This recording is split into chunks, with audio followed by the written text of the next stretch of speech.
Ayan guys, magandang gabi guys. So, medyo patulog na ako dito dahil dinetnan ako ng antok. Pero may pahabol na katanungan ito si Idol.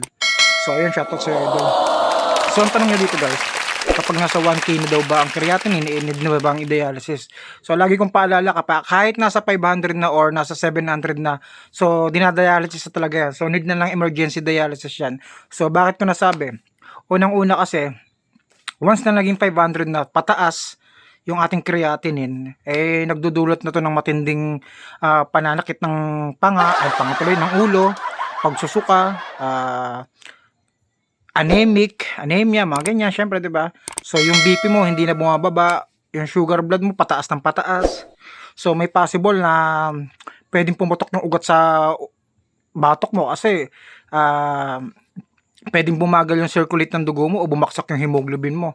So pag mga ganito guys, yung case na 1,000 na creatinine, talagang need ng i-dialysis yan. So tanggapin natin yung katotohanan na talagang emergency dialysis na ang baksak mo yan. So yun yung masabi ko. Kasi marami sa mga tao ngayon na nagdadanas ng mga chronic kidney disease. So hindi nagpapadialysis pero nagugulat sila bakit may agarang pagkasawi dahil nga po sa pagtaas ng kreya. So yung pagtaas po ng kreya talaga Idol, marami pong sintomas yan, iba-iba. Nandiyan yung pagsusuka, pananakit ng tiyan, mangangati ng balat, sobrang dami. Kaya sabi ko nga, kung yung kreya mo ay umaabot na ng 500, huwag mo nang pataasin ng 700 dyan, baka makuha pa ng emergency dialysis. So ayan, hindi naman porket pag sinabing dialysis, lifetime naman yon. Iba-iba kasi sa case kapag may emergency dialysis at nakuha pa naman pababain, so pwedeng ma-stop ka sa dialysis o monthly laboratory na lang. Pero kapag sa dialysis, bumaba lang siya ng konti, tapos tumataas agad, talagang lifetime dialysis na yun. Pero mas maganda na agapan mo pa rin, kaysa nang magdulot ng mas matinding mas matinding kahirapan sa'yo. Kasi kapag ganyan yung kreya guys, unti-unti ka pahihirapan. Like me, ako, sabi ko nga 700 lang yung creatinine ko nung una. Binaliwala ko. So umabot ng 2,000, ayun, nabaliw ako. Buti nga lang naagapan pa at nandyan yung tsahin ko para takbuhin ako sa ospital. So ang ending talagang dialysis na talaga. So ayun, wag kayong manghihinayang sa laboratory nyo dahil kahit sabihin natin 500 pesos lang yan, 300, ang malaga alam nyo yung dulot ng mga sintomas like bakit namamanas yung paa nyo, bakit kayo nahihilo, bakit laging may muscle pain, bakit masakit yung balakang, bakit hirap sa pagtulog, baka isa po yan sa sintomas ng chronic kidney disease. Kaya wag nyo pong ibahala o wag nyo isang tabi kasi mas maganda na po yung may kaalaman tayo kahit paano. Alam natin mahirap tanggapin na ang isang dialysis ay lifetime ng idinadialysis at makina na lang yung nagduduktong sa buhay. Pero kahit ganun pa man, masaya pa rin nakasama natin yung pamilya natin at alam natin na mapapagtagumpayan pa natin yan. So ganun Idol, sana nasagot ko sa iyo yung tanong. At ayan, kung nagustuhan mo yung ating video, pa-share na lang din at ipaalala natin sa mga kabataan, sa mga mahal natin sa buhay na ang kahalagahan at pagiging matakaw sa tubig ay napakahalaga.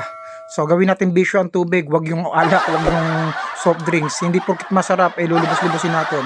At naniniwala ako sa kasabihan, kapag matigas ang ulo, laging sinasabi, minsan lang naman.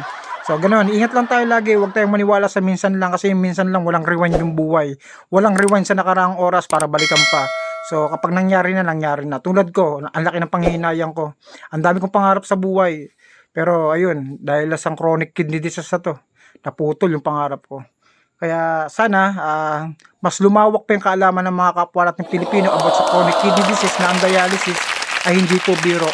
Pwedeng may kalakip na panganib, pangamba, sobra. Mas marami ang pangamba kaysa yung tawag dito. Basta mas marami ang pangamba as dialysis kasi pwedeng lumaki yung puso namin.